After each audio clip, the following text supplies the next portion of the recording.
क्या कभी आप लोगों के साथ भी ऐसा हुआ है कि आप कभी स्टेज पर कुछ बोलने जाते हो या फिर क्लास में प्रेजेंटेशन देते हो तो सडनली आपकी हार्ट बीट तेज हो जाती है, आपके हाथ पैर कांपने लगते हैं और आवाज़ थोड़ी कांपने लगती है और दिमाग में सिर्फ एक ही थॉट आता है, यार सब लोग मुझे जज करेंगे।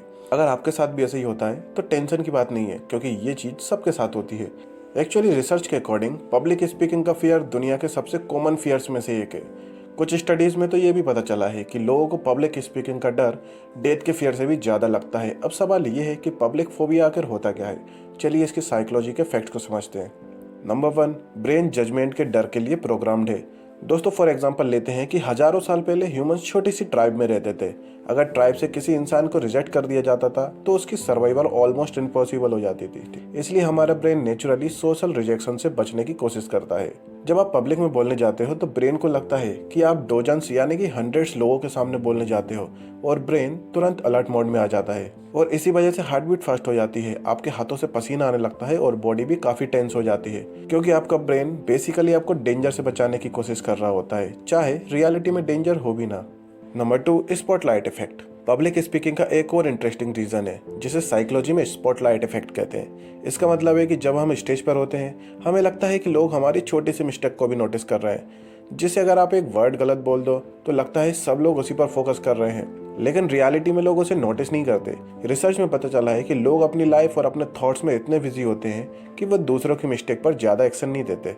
मतलब जो एम्बेरसमेंट आप फील कर रहे हो वो मोस्टली आपके दिमाग की इमेजिनेशन होती है। नंबर 3, नेगेटिव एक्सपीरियंस फियर को स्ट्रॉन्ग बना देते हैं, क्योंकि दोस्तों कभी कभी पब्लिक फोबिया का रीज़न पास्ट एक्सपीरियंस भी होता है। मान लो स्कूल में आप कभी प्रेजेंटेशन दे रहे हो और लोग हंस पड़े या फिर कोई टीचर क्रिटिसाइज कर दे। ऐसा एक्सपीरियंस ब्रेन में स्ट्रॉन्ग इमोशनल मेमोरी क्रिएट कर देता है। उसके बाद जब भी आप सिमिलर सिचुएशन में आते हैं ब्रेन ऑटोमेटिकली उस मेमोरी को रिकॉल कर देता है और आपकी बॉडी में फियर रिस्पॉन्स एक्टिवेट हो जाता है और इसी वजह से कुछ लोग स्टेज पर जाते ही नर्वस फील करने लगते हैं। Number 4, brain worst case scenario imagine करता है। जो हमारा ह्यूमन ब्रेन है उसकी एक इंटरेस्टिंग हैबिट है, ये automatically worst case scenario imagine कर लेता है। फॉर एग्जाम्पल याद नहीं रहा तो, लोग हंसेंगे तो, और मैं एम्बैरेसिंग लगूंगा तो। प्रॉब्लम ये है कि ब्रेन इमेजिनरी और रियलिटी में डिफरेंस नहीं समझता।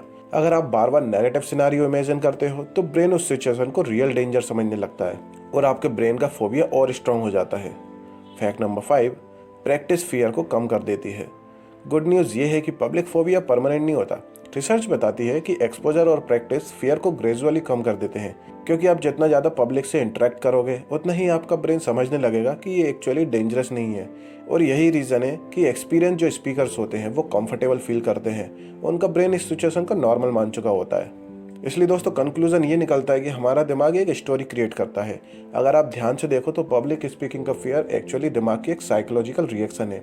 ब्रेन सोशल रिजेक्शन से बचता है, इसलिए वो आपको अलर्ट मोड में डाल देता है। लेकिन जब आप ग्रेजुअली प्रैक्टिस करते हो तो ब्रेन को समझ आ जाता है कि स्टेज या फिर ऑडियंस कोई रियल डेंजर नहीं है और वो धीरे धीरे अपने आप में कॉन्फिडेंस बिल्ड करने लगता है।